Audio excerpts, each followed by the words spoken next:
بسم اللہ الرحمن الرحیم۔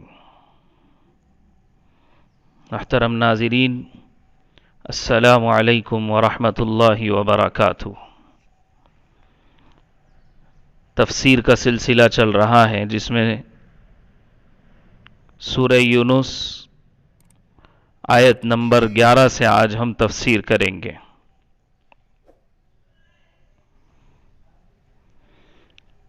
اعوذ باللہ من الشیطان الرجیم۔ بسم اللہ الرحمن الرحیم۔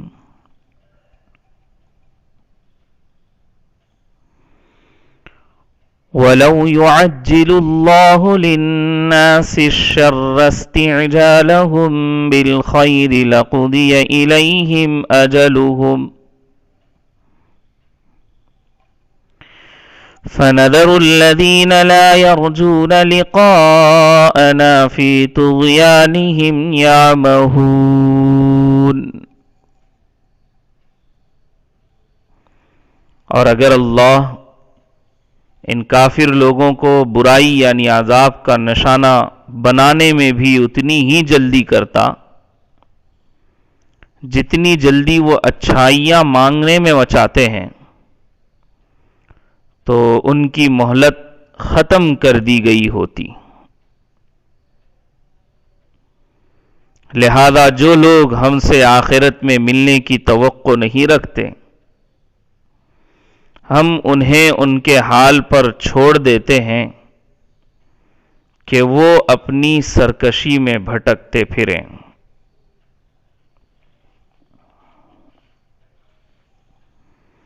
دراصل اس آیت مبارکہ کا تعلق ان لوگوں سے ہے جو آخرت کا انکار کرنے والے تھے۔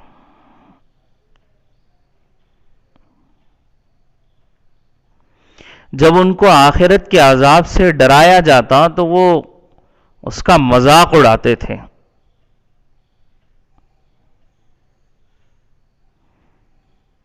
اور یہ کہتے تھے کہ اگر تم اپنے اس بات میں سچے ہو تو وہ عذاب جس عذاب کا تم تذکرہ کر رہے ہو جلدی لے آؤ۔ جیسے کہ روایت میں ذکر کیا گیا ہے، نضر ابن حارث ایک شخص تھا، وہ یہ کہا کرتا تھا کہ یا اللہ اگر ان کی بات سچی ہے تو ہم پر آسمان سے پتھر برسا دیجئے یا کوئی سخت عذاب ہم پر نازل فرما دیجئے۔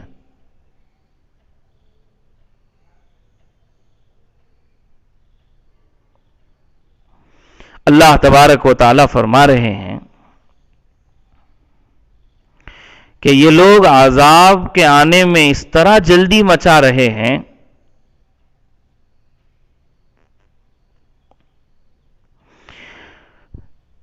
جیسے کہ وہ کوئی اچھی چیز ہو۔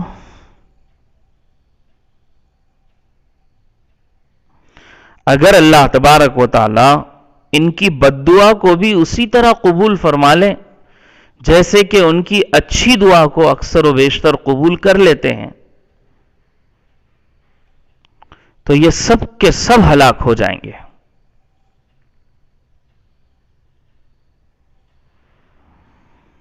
لیکن اللہ تبارک و تعالی یہ نہیں چاہتے۔ اپنی رحم اپنے کرم کی وجہ سے باری تعالی ان کو مہلت دیے ہوئے ہیں تاکہ یہ کچھ سوچیں سمجھیں، حق اور سچ بات کی طرف آئیں۔ اگر اللہ یکدم ان کی بد دعا کے بعد ان پر عذاب نازل کر دے تو ان کی وہ مہلت ختم ہو جائے گی۔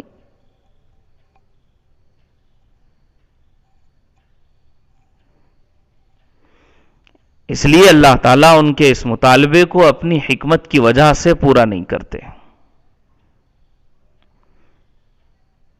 بلکہ فی الحال ان کو ان کے حال پر چھوڑ رکھا ہے، تاکہ جو لوگ بدمعاش ہیں، سرکش ہیں، وہ گمراہی میں اپنی بھٹکتے رہیں، ان پر حجت تام ہو جائے، سمجھنے کے پورے مواقع ان کو ملے، اس کے باوجود اگر وہ نہ سمجھیں تو پھر اللہ تبارک و تعالیٰ نے عذاب تیار کر رکھا ہے، وہ تو آخرت میں ہو کر رہے گا، لیکن ابھی عذاب نہ دے کر انہیں سیدھے راستے پر آنے کا اللہ تبارک و تعالیٰ موقع دے رہے ہیں۔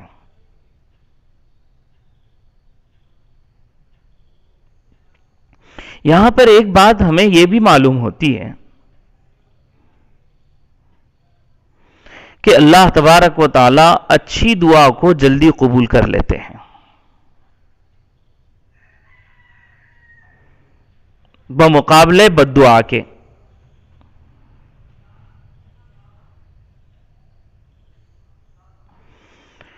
امام بخاری اور مسلم نے یہاں پر اس بات کو ذکر کیا ہے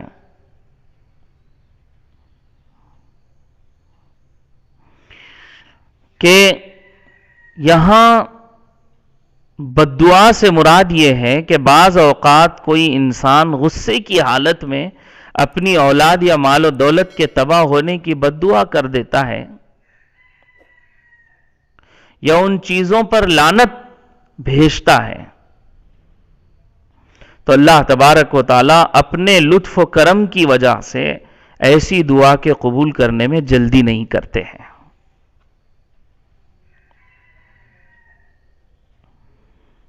بھلائی کی دعا باری تعالیٰ جلدی قبول فرما لیتے ہیں۔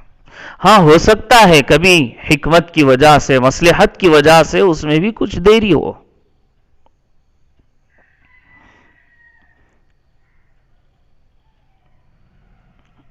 تو اچھی دعائیں جلدی قبول ہوتی ہیں اور بری دعائیں جلدی قبول نہیں ہوتی۔ لیکن اس کے باوجود بھی بعض اوقات کوئی قبولیت کی گھڑی ایسی آتی ہے جس میں انسان کی زبان سے جو بات نکلتی ہے وہ فوراً قبول ہو جاتی ہے۔ اس لیے آقا صلی اللہ علیہ وسلم نے اپنی اولاد کے لیے بد دعا کے الفاظ کبھی بھی کہنے سے منع فرمایا ہے۔ آپ نے فرمایا کہ اپنی اولاد اور مال کے لیے کبھی بد دعا نہ کرو، کہیں ایسا نہ ہو کہ وہ وقت جس وقت میں آپ بد دعا کر رہے ہو قبولیت کا ہو اور وہ بد دعا فوراً قبول ہو جائے اور پھر بعد میں تمہیں پچھتانا پڑے۔ مسلم شریف کی حدیث کے اندر اللہ کے نبی علیہ السلام نے یہ فرمایا ہے۔ بہرحال آیت مبارکہ کا خلاصہ یہ ہے کہ آخرت کا انکار کرنے والے لوگ عذاب کی جلدی مچایا کرتے تھے، تو اللہ تبارک و تعالیٰ نے آیت مبارکہ کے ذریعے سے ان کو جواب دیا ہے کہ تم جو جلدی مچا رہے ہو، ایسا لگتا ہے کوئی اچھی چیز ہے عذاب جس کے اندر تم جلدی مچا رہے ہو، ہم تو اپنی حکمت و مصلحت کی وجہ سے عذاب جلدی نازل نہیں کرتے، ہم چاہتے ہیں کہ تم صحیح راستے پر آ جاؤ، تمہیں مہلت ملے، سوچنے سمجھنے کا تمہیں کچھ وقت مل جائے۔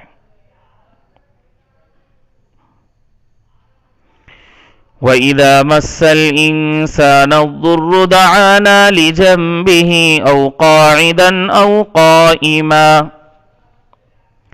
فَلَمَّا كَشَفْنَا عَنْهُ ضُرَّهُ مَرَّ كَأَن لَّمْ يَدْعُنَا إِلَى ضُرٍّ مَّسَّهُ كَذَلِكَ زُيِّنَ لِلْمُسْرِفِينَ مَا كَانُوا يَعْمَلُونَ۔ اور جب انسان کو کوئی تکلیف پہنچتی ہے تو وہ لیٹے بیٹھے اور کھڑے ہوئے یعنی ہر حالت میں ہمیں پکارتا ہے، پھر جب ہم اس کی تکلیف دور کرتے ہیں تو اس طرح وہ اٹھ کھڑا ہوتا ہے جیسے کبھی اپنے آپ کو پہنچنے والی کسی تکلیف میں اس نے کبھی پکارا ہی نہ تھا.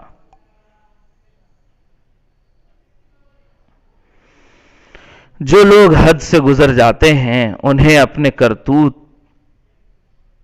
اسی طرح بھلے اور خوشنما معلوم ہوتے ہیں.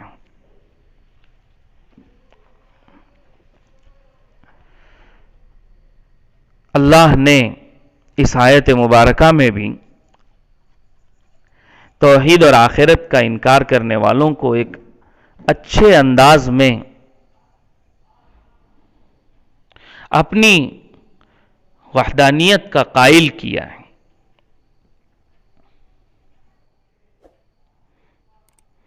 دراصل معاملہ یہ ہے کہ انسان کی فطرت ہے، جب اس پر مصیبت آ پڑتی ہے تو وہ اللہ اللہ کرنے لگتا ہے. مشرکین مکہ کی بھی عادت یہی تھی. قرآن کریم میں بھی اللہ تبارک و تعالیٰ نے اس کا ذکر فرمایا ہے کہ جب کبھی وہ بڑی کسی مصیبت میں پھنس جاتے، جیسے دریائی سفر میں ہو اور کشتی بھنور میں آ جائے، تو اس وقت میں وہ مشرکین مکہ بھی جو اللہ کا انکار کرتے تھے، اللہ کی وحدانیت کے قائل نہیں تھے، وہ بھی اللہ ہی کو یاد کر کے اس موقع پر دعا کیا کرتے تھے. تو مصیبت جب آتی ہے انسان پر تو بہت اللہ اللہ کرنے لگتا ہے. جیسے خدا نہ کرے کسی کے بچے کی طبیعت بہت زیادہ ناساز ہو جائے. اب تک تو کاروبار بھی خوب چل رہا تھا، مال بھی خوب آ رہا تھا، خوشیاں بھی خوب آ رہی تھی. تو اس وقت تک نہ کبھی مسجد یاد آ رہی تھی، نہ نماز یاد آ رہی تھی، نہ غربا کی یاد آ رہی تھی، کچھ نہیں. لیکن جیسے ہی ڈاکٹرز یہ بلا کر کہہ دیں کہ جناب اب بس اللہ ہی کے ہاتھ میں معاملہ ہے، ہم کچھ نہیں کر سکتے، تو اب اللہ یاد آتا ہے.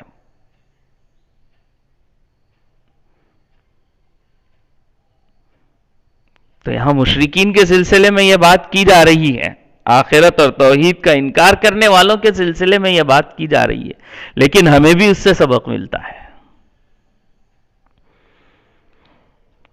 اب اللہ اللہ کرنے لگتے ہیں، اور جیسے ہی پھر یہ مصیبت ٹل جاتی ہے، اللہ نے شفا عطا فرما دی، یا آئی ہوئی مصیبت ٹل گئی، تو پھر ایسے زندگی گزارنے لگتے ہیں جیسے کبھی کوئی مصیبت ان کے اوپر آئی ہی نہیں تھی. یہی مشرکین مکہ کا حال تھا کہ جب مصیبت آتی تو اللہ اللہ کرنے لگتے، اور جب وہ مصیبت ٹل جاتی تو پھر وہی اپنی اکڑ فوں.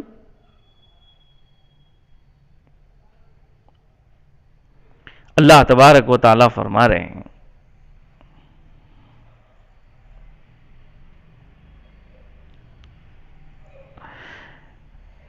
کہ مصیبت کے وقت میں تو اللہ کو یاد کرو، اسی سے جو ہے تنگی اور مصیبت سے نکلنے کا راستہ چاہو، مانگو، اور مصیبت کے نکل جانے کے بعد پھر اپنی پرانی حالت پر آ جاؤ. بتاؤ تو صحیح ہے کہاں کا انصاف ہے؟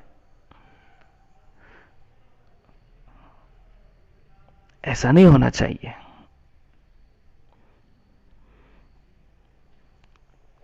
مصیبت کے ٹلنے کے بعد پھر اسی باطل عقیدے پر جم جانا، اڑ جانا، یہ غلط چیز ہے. لیکن جو لوگ حد سے گزر جاتے ہیں، بار بار ایسا کرتے ہیں، تو پھر اللہ تبارک و تعالیٰ بھی ان کی اسی بے فکری والی زندگی کو ان کی نظروں میں خوشنما بنا دیتے ہیں. انہیں یہ محسوس ہوتا ہے کہ ہم جو کر رہے ہیں وہی سچ ہے، وہی حق ہے، یہی اصل زندگی ہے. یہ کہہ کر کے وہ زندگی گزارتے رہتے ہیں اور پھر اچانک خدا کی پکڑ آ جاتی ہے اور گھیرے میں آ جاتے ہیں.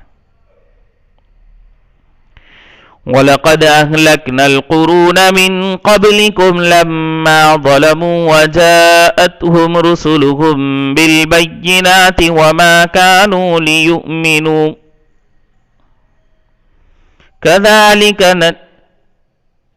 كَذَلِكَ نَجْزِي الْقَوْمَ الْمُجْرِمِينَ.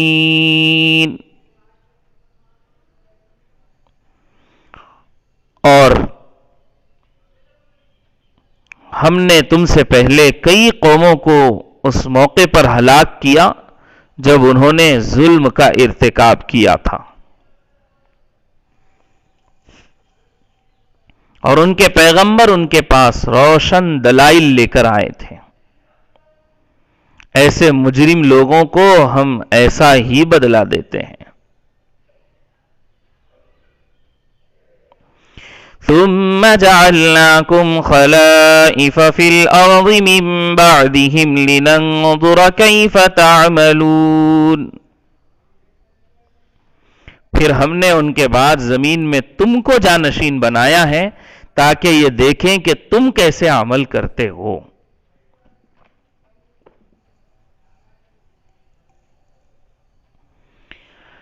یہاں دوسری آیت کے مضمون ہی کو اور وضاحت کے ساتھ میں بیان کیا گیا ہے.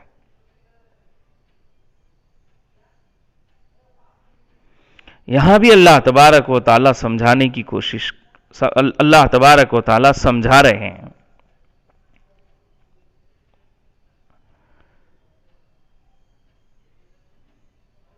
کہ اللہ تبارک و تعالی کی جانب سے دی ہوئی ڈھیل کو کوئی یہ نہ سمجھ لے کہ اللہ عذاب نہیں بھیجیں گے، عذاب آ ہی نہیں سکتا ہے.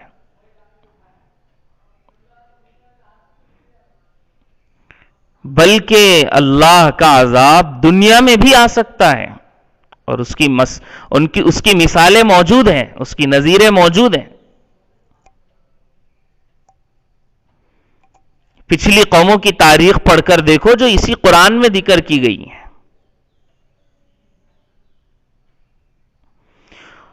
ان کی بدمعاشی، ان کی سرکشی، ان کی نافرمانی کی بنیاد پر اللہ تبارک و تعالی نے مختلف قسم کے عذاب ان پر دنیا ہی میں نازل کیے.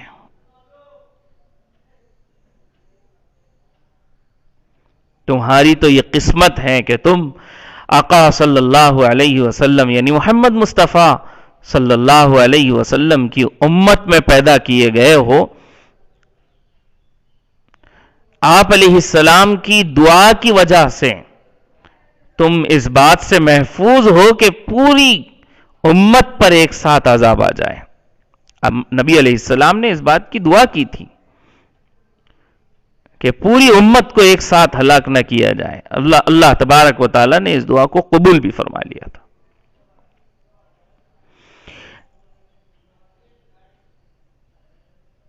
لیکن اس کی وجہ سے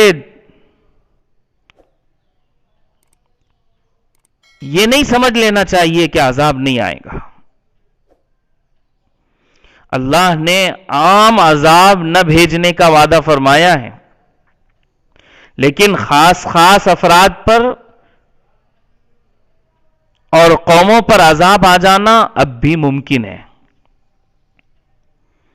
اس لیے ڈرتے رہنا چاہیے، کہیں یہ نہ سمجھ بیٹھو کہ عذاب آئے گا ہی نہیں، آ بھی سکتا ہے.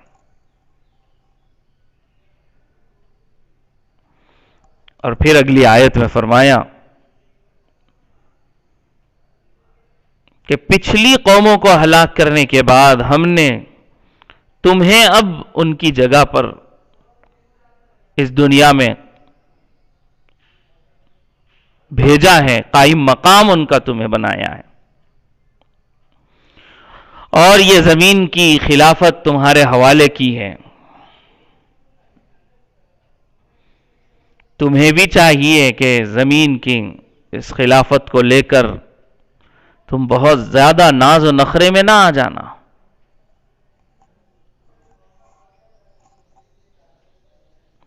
یہ مت سمجھ لو کہ اب عیش و آرام کے ساتھ گزاریں گے زندگی.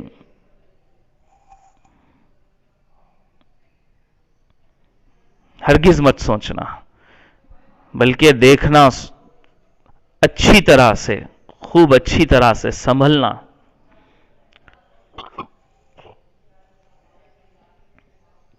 یہ تمہارا اعزاز، تمہارا اکرام، تمہیں خلافت کا دیا جانا دراصل ایک امتحان ہے.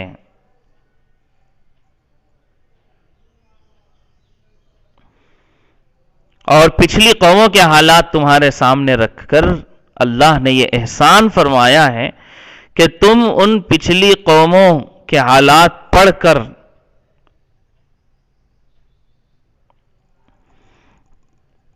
یہ معلوم کر سکتے ہو کہ وہ قومیں کن اعمال کی وجہ سے عذاب کے اندر گرفتار ہوئی، کس کی وجہ سے وہ متاثر ہوئی. اگر ان کے حالات پر غور و فکر کر کے تم اپنی اصلاح کر لیتے ہو تو یہ تمہارے لیے بہت بہتر بات ہے.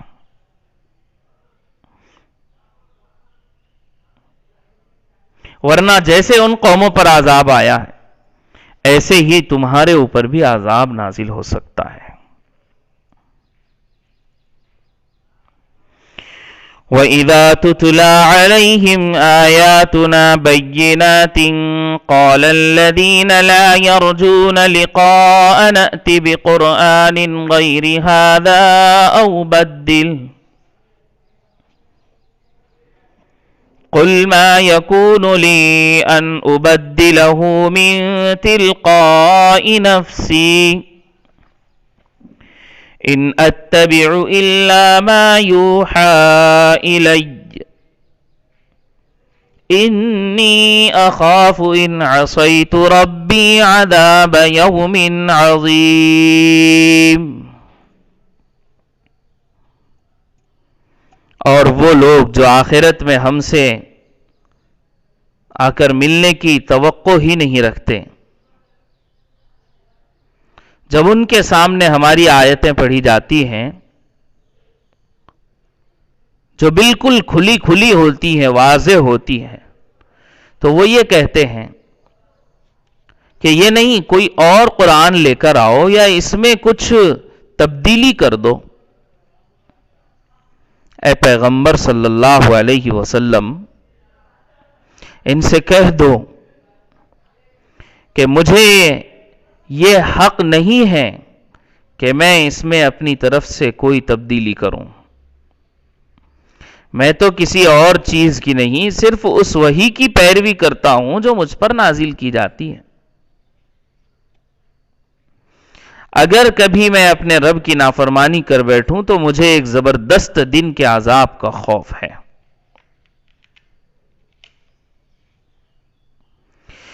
قُلْ لَوْ شَاءَ اللَّهُ مَا تَلَوْتُهُ عَلَيْكُمْ وَلَا أَدْرَاكُمْ بِهِ فَقَدْ لَبِثْتُ فِيكُمْ عُمُرًا مِّن قَبْلِهِ أَفَلَا تَعْقِلُونَ.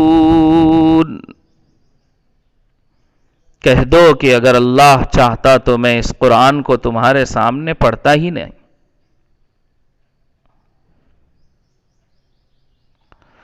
اور اللہ بھی تمہیں اس سے واقف نہیں کراتا. آخر اس سے پہلے بھی میں تمہارے درمیان عمر کا ایک حصہ گزار چکا ہوں. کیا پھر بھی تم عقل سے کام نہیں لیتے؟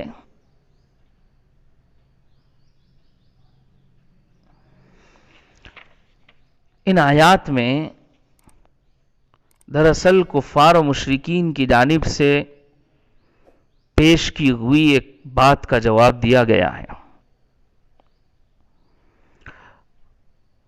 مشرکین جب دیکھتے کہ یہ قرآن ان کے عقائد کو باطل قرار دے رہا ہے،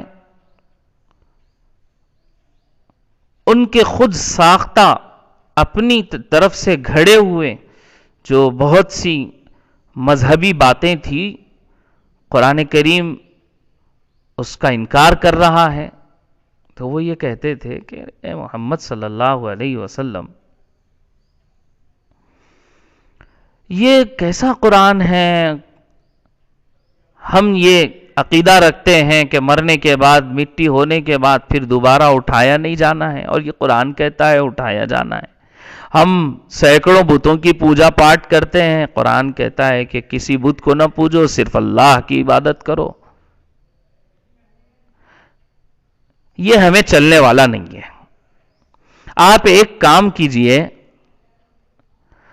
کہ تھوڑا سا اس قرآن میں تبدیلی کر کے ہمارے سامنے لائیے. یعنی صاف الفاظ میں وہ یہ کہنا چاہتے تھے کہ ہمارے عقائد کے مطابق بات کیجئے، ہمارے مذہب کے مطابق اگر آپ قرآن کریم میں بات کرتے ہیں تو ہم آپ کے قرآن پر ایمان لائیں گے. نبی علیہ السلام اللہ تبارک و تعالیٰ نے ان آیات کے ذریعے سے بتایا کہ آپ ان کو صاف صاف کہہ دیجئے کہ یہ قرآن کریم کی تم تبدیلی کی بات کرتے ہو، میں کہاں سے اس میں تبدیلی کروں؟ یہ تو اللہ کی جانب سے نازل شدہ کتاب ہے، بس میں اس کی پیروی کرتا ہوں. اس کتاب میں تبدیلی کا مجھے کوئی حق نہیں ہے.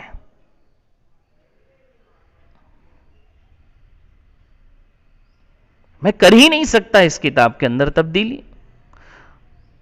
اور اگر میں اس طرح کی اپنے پروردگار کی کوئی نافرمانی کر بھی لوں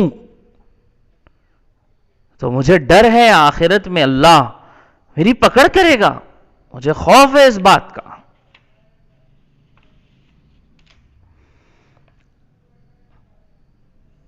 اور تم ایسی کیسی باتیں کر رہے ہو؟ تمہیں سمجھنا چاہیے میں تمہارے درمیان زندگی کا ایک لمبا عرصہ گزار چکا ہوں، یعنی 40 سال کی زندگی میری تمہاری نگاہوں کے سامنے ہے. میں نے کبھی جھوٹ نہیں بولا، میں نے کبھی دھوکہ نہیں دیا. تم نے خود میرا نام صادق اور امین رکھا ہے. مجھے صادق اور امین کے لقب سے تم پکارتے ہو.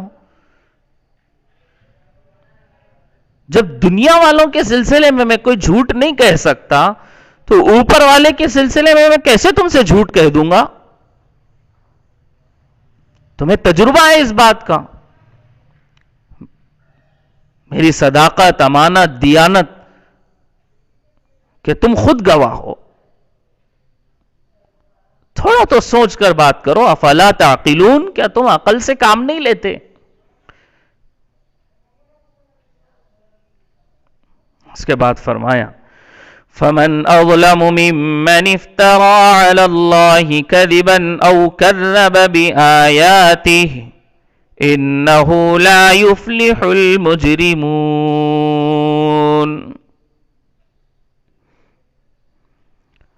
اس شخص سے بڑا آخر ظالم کون ہوگا جو اللہ پر جھوٹ بہتان باندھے یا اس کی آیتوں کو جھٹلائے. یقین رکھو کہ مجرم لوگ کبھی کامیاب نہیں ہو سکتے. وَيَعْبُدُونَ مِن دُونِ اللَّهِ مَا لَا يَضُرُّهُمْ وَلَا يَنفَعُهُمْ وَيَقُولُونَ هَؤُلَاءِ شُفَعَاؤُنَا عِندَ اللَّهِ قُلْ أَتُنَبِّئُونَ اللَّهَ بِمَا لَا يَعْلَمُ فِي السَّمَاوَاتِ وَلَا فِي الْأَرْضِ سُبْحَانَهُ وَتَعَالَى عَمَّا يُشْرِكُونَ.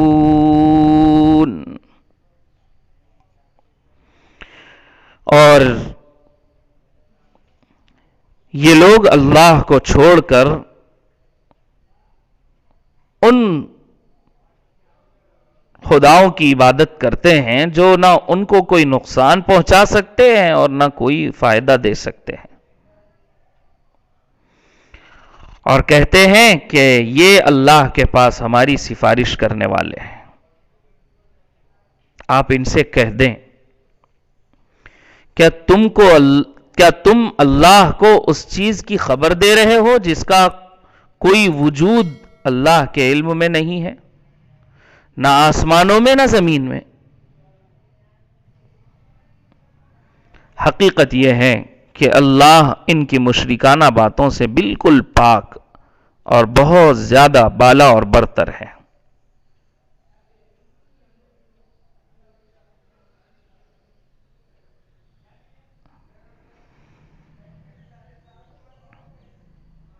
مشرکین مکہ ایک تو یہ کہ ایسے بتوں کی عبادت کرتے تھے جن کے بارے میں ہر عقل والا یہ سوچ سکتا ہے اور سمجھ سکتا ہے کہ یہ نہ کوئی نفع پہنچا سکتے ہیں اور نہ نقصان پہنچا سکتے ہیں.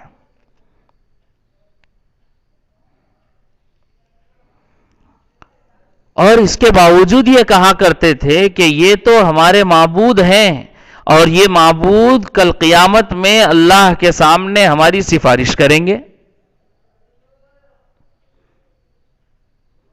دنیا ہی میں ان کا یہ نہ فائدہ کر سکتے ہیں اور نہ نقصان کر سکتے ہیں، تو اس ہما ہمی کے عالم میں آخرت میں قیامت کے دن کیا یہ سفارش کریں گے؟ اللہ تبارک و تعالیٰ بڑے عجیب اسلوب اور انداز کے ساتھ کہہ رہے ہیں کہ ان کو سمجھنا چاہیے یہ کوئی ایسی بات کر رہے ہیں جو اللہ کے علم میں نہیں ہے. عجیب بات کر رہے ہیں. کیا ایسی باتوں کی اللہ کو یہ خبر دینا چاہ رہے ہیں؟ یعنی بیکار کی باتیں کر رہے ہیں. یہ اللہ ان کی ان تمام مشرکانہ باتوں سے پاک ہیں، بالکل بالا اور برتر ہے. سبحانہ، بالکل پاک ہے اللہ کی ذات. اور یہ جو مشرکانہ رسوم رواج اور باتیں کر رہے ہیں اس سے بہت بالا اور برتر ہے اللہ کی ذات. وَمَا كَانَ النَّاسُ إِلَّا أُمَّةً وَاحِدَةً فَاخْتَلَفُوا وَلَوْلَا كَلِمَةٌ سَبَقَتْ مِنْ رَبِّكَ لَقُضِيَ بَيْنَهُمْ فِيمَا فِيهِ يَخْتَلِفُونَ. اور شروع میں تمام انسان کسی اور دین کے نہیں بلکہ صرف ایک ہی دین کے قائل تھے، پھر بعد میں وہ آپس میں اختلاف کر کے الگ ہو گئے. اور اگر تمہارے پروردگار کی طرف سے ایک بات پہلے سے طے نہ ہو چکی ہوتی تو جس معاملے میں یہ لوگ اختلاف کر رہے ہیں اس کا فیصلہ دنیا ہی میں کر دیا جاتا.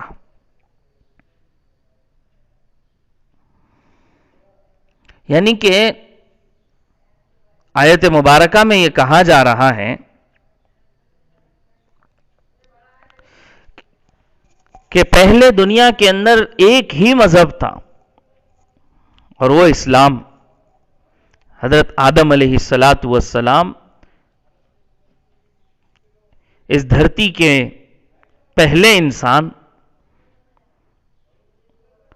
اللہ نے انہی کو نبوت سے سرفراز فرما کر وحدانیت، اللہ کے ایک ہونے کا علم دنیا میں اتارا. حضرت آدم علیہ السلام سے لے کر حضرت نوح علیہ السلام تک مفسرین کہتے ہیں کہ پوری دنیا میں اسلام ہی کا بول بالا تھا.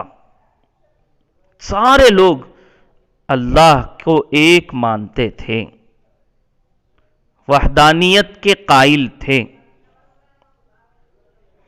حضرت نوح علیہ السلام کے زمانے میں جا کر جب دنیا میں مختلف جگہوں میں انسان آباد ہوئے تو ان کی بولیاں بھی بدلی، ان کے عادات و اطوار بھی بدلے، ان کے درمیان اختلافات بھی ہوئے، انہی اختلافات میں دین کا بھی ایک اختلاف کھڑا ہو گیا۔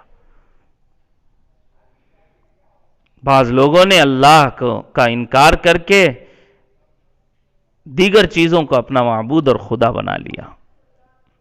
پہلے پوری دنیا میں سارے انسان اللہ کے ماننے والے ہی رہتے تھے، ایک عرصہ دراز تک، ایک لمبی مدت تک، حضرت آدم علیہ السلام سے لے کر حضرت نوح علیہ السلام تک۔ سیرت کی ایک کتاب ہے سیرت حلبیہ، اس کے اندر یہ لکھا ہوا ہے کہ حضرت آدم سے حضرت نوح علیہ السلام تک 1000 سال کا زمانہ ہوتا ہے،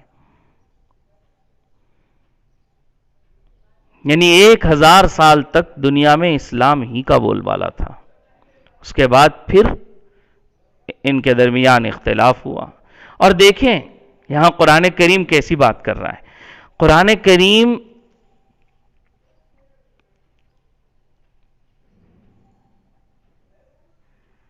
دین کے اختلاف کو اصل اختلاف کہہ رہا ہے۔ زبان، قوم، رنگ، روپ کے بدل جانے سے قومیت نہیں بدل جاتی، صاف کہہ رہا ہے قرآن کریم۔ قرآن کی نظر میں 2 ہی قومیں ہیں پوری دنیا کے اندر، ایک مسلمان، دوسرے کافر۔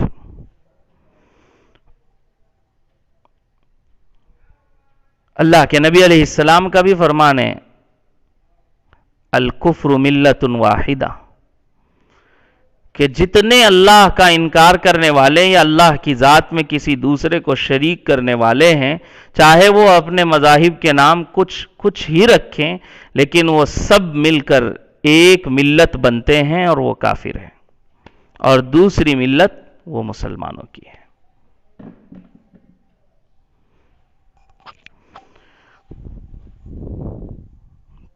تو پوری دنیا میں اسلام ہی کا بول بالا تھا، اور پھر لوگوں کے درمیان وطنی، لسانی، قومی اور رنگ اور روپ کے اختلافات ہوئے، انہی اختلافات میں دین کا بھی ایک اختلاف کھڑا ہو گیا۔ اللہ فرما رہے ہیں کہ اگر اللہ تبارک و تعالیٰ کی جانب سے یہ بات طے نہ ہوتی کہ دنیا انسانوں کے امتحان کے لیے، اور ہر شخص کو یہ موقع ہے کہ اللہ کی جانب سے جو پیغمبر آئیں گے ان کی باتوں کو مانیں یا ان کی بات کا انکار کریں، یہ باتیں اللہ کی جانب سے پہلے سے طے نہ ہوتی، تو جب دین کا اختلاف ان کے اندر پیدا ہوا، اسی وقت اللہ تبارک و تعالی فیصلہ فرما دیتے اپنی جانب سے۔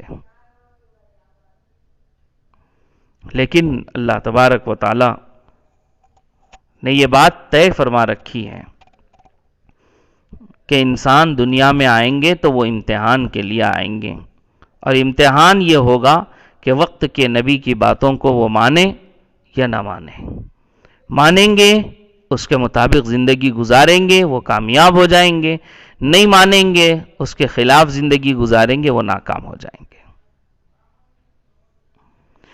وَيَقُولُونَ لَوْلَا أُنزِلَ عَلَيْهِ آيَةٌ مِّن رَّبِّهِ فَقُلْ إِنَّمَا الْغَيْبُ لِلَّهِ فَانتَظِرُوا إِنِّي مَعَكُم مِّنَ الْمُنتَظِرِينَ۔ اور یہ لوگ کہتے ہیں کہ اس نبی پر اس کے رب کی طرف سے کوئی نشانی کیوں نازل نہیں کی گئی؟ تو آپ کہہ دیجئے کہ غیب کی باتیں صرف اللہ کے اختیار میں ہیں، لہذا تم بھی انتظار کرو، میں بھی تمہارے ساتھ انتظار کرتا ہوں۔ یہاں آیت مبارکہ میں نشانی سے مراد معجزہ ہے۔ اللہ نے نبی علیہ السلام کو بہت سے معجزات عطا فرمائے تھے، اور آپ کے امی ہونے کے باوجود آپ کی زبان مبارک سے ایسا فصیح و بلیغ کلام یعنی قرآن مجید کا جاری ہو جانا، یہ خود ایک بہت بڑا معجزہ تھا۔ لیکن اس کے باوجود کفار مکہ آپ سے نئے نئے معجزے مانگتے رہتے تھے۔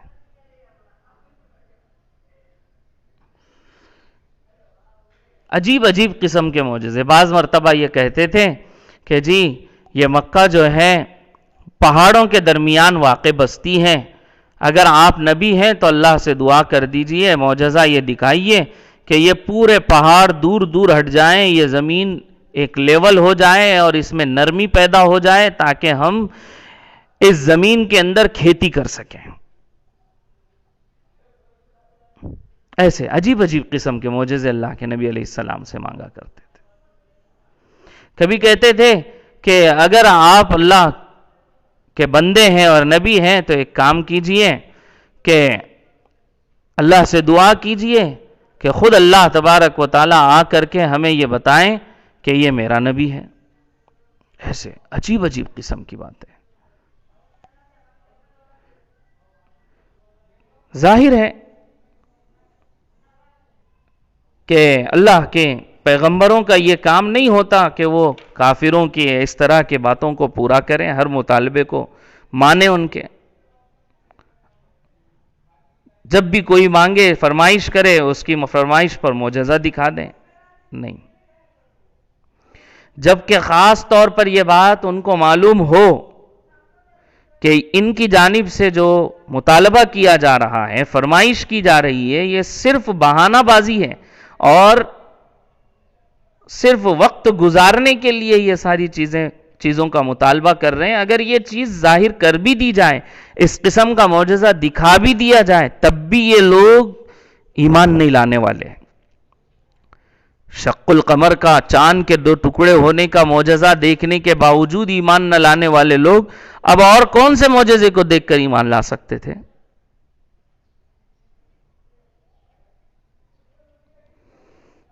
اس لیے اللہ کہ نبی علیہ السلام کو اللہ تبارک و تعالیٰ نے ہدایت فرمائی کہ ایسے فرمائش جب یہ کریں تو ان کو ایک جواب یہ دے دیجئے کہ غیب کی ساری باتیں جن میں معجزے کا ظاہر ہونا نہ ہونا بھی ہے، وہ سب اللہ کو معلوم ہے۔ ساری غیب کی باتیں اللہ کے قبضے قدرت میں ہیں، میرے قبضے اور اختیار میں یہ کچھ ہے ہی نہیں۔ اب اللہ کے قبضے میں ہے کہ وہ تمہاری کون سی فرمائش پوری کرتا ہے اور کون سی نہیں کرتا، اس کا تم بھی انتظار کرو اور ہم بھی انتظار کرتے ہیں۔ یعنی نبی علیہ السلام فرما رہے ہیں کہ میں بھی انتظار کرتا ہوں۔ اسی کو فرمایا فَانْتَظِرُوا إِنِّي مَعَكُمْ مِنَ الْمُنْتَظِرِينَ، کہ تم بھی انتظار کرو، میں بھی تمہارے ساتھ انتظار کرتا ہوں کہ تمہارے کون سے مطالبے پورے ہوتے ہیں اور کون سے مطالبے پورے نہیں ہوتے۔ اللہ کے اختیار میں وہ مطالبے پورے کرے یا نہ کرے۔ وآخر دعوانا ان الحمد للہ رب العالمین۔ محترم ناظرین، یہ سلسلہ چل رہا ہے اور انشاءاللہ چلتا رہے گا۔ دعا فرمائیں اللہ تبارک و تعالیٰ اس کو قبول فرمائیں، برکتیں اس میں عطا فرمائیں اور تکمیل تک پہنچنے کے اللہ تبارک و تعالیٰ ہمیں محنت کرنے کی توفیق نصیب فرمائیں۔ حکومت کی جانب سے ہدایات جاری کی گئی ہیں کہ اپنے گھروں میں محفوظ رکھیں، خود بھی محفوظ رہیں، اپنوں کو بھی محفوظ رکھیں، اس لیے اس کا پاس و لحاظ رکھیں۔ یہ تمام ہدایات اسلام کے اندر بھی ملتی ہیں ایسے حالات کے اندر، اسی لیے ہمارے بڑے بڑے علماء نے حکومت کی جانب سے جاری ہونے والی ہدایات کا پاس و لحاظ رکھنے کی، اس کو ماننے کی ہدایات جاری کی ہیں۔ اللہ تبارک و تعالی ہم سب کو قبول فرمائیں۔ چلیے ملتے ہیں انشاءاللہ کل اگلی آیات کی تفسیر کے ساتھ دوپہر 2 بجے۔ السلام علیکم ورحمۃ اللہ وبرکاتہ۔